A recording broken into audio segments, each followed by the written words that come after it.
Sino ang una yung na-attract kayo sa kanila? Simulan natin kay Kate. At bakit? Sino kayo? Wait, lahat sila.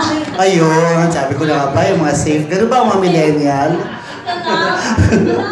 Saan mo kasi sila? Guwapa sila lahat. Pero sa kanilang lahat, sino ang una kang na-attract? Isa lang. Si Miggy. Yes. Oh, bakit si Miggy? Yeah. Si Miggy. Bakit nga si Miggy?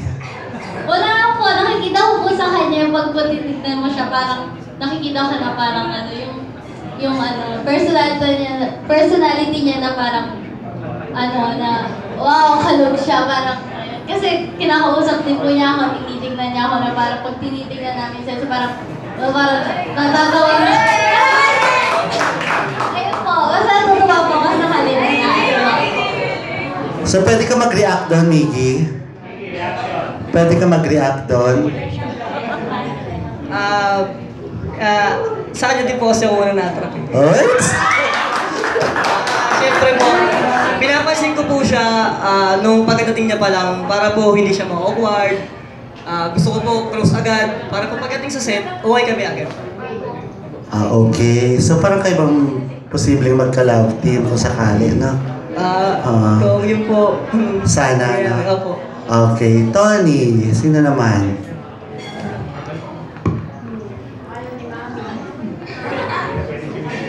Nung una ko po silang nakilala, si John.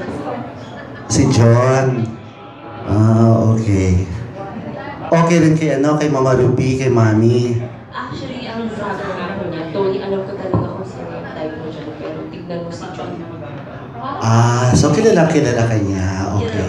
Bakit? Bakit si John? Kasi po, nung time na nakilala ko sila, kakabalik ko lang din po galing sa vacation sa Amerika. So, syempre, pa-English pa ako doon. So, talaga, ang kausap ko lang po talaga ay si John at saka si Kim.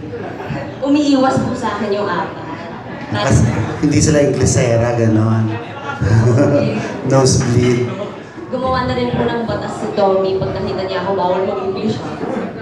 Okay. Anong masasabi mo dun, John?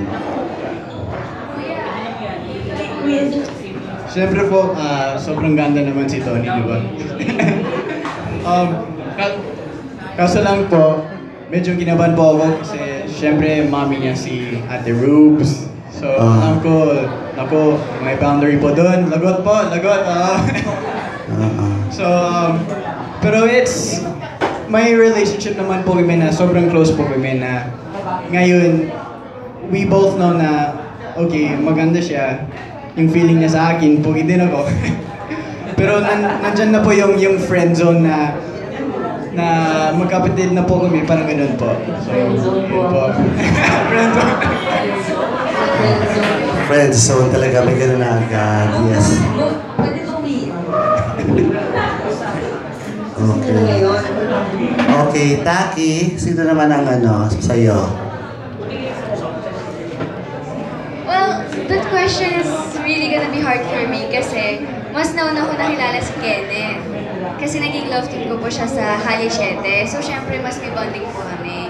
So, nung first time ko po sila nakilala sa isang prod ng Bulaga, sabi ko kay Kenneth, sino yung mabait? Sino yung masungit? Sino yung gano'n? Sabi ko, lahat naman sila mabait. Totoo naman po, lahat sila mabait, magaan na kasama. So, for me, I really cannot choose kasi parang, po sila, pantay-pantay po sila eh. Magkaiba po yung ugali ni Joel, Tom. Pero yung na-attract lang naman, hindi naman siguro sa ugali.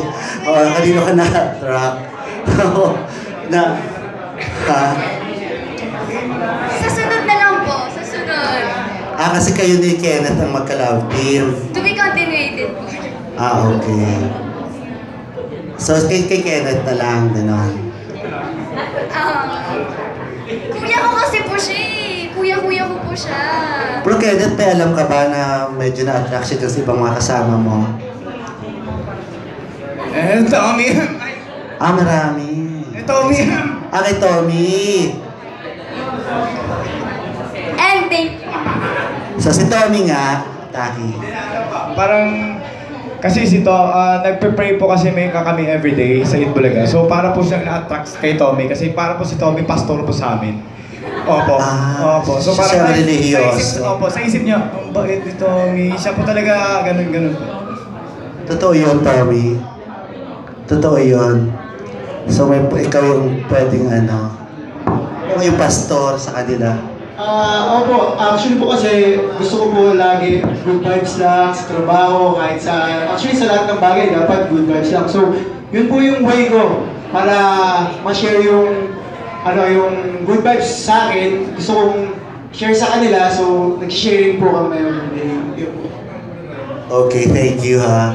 Kayo, Ben,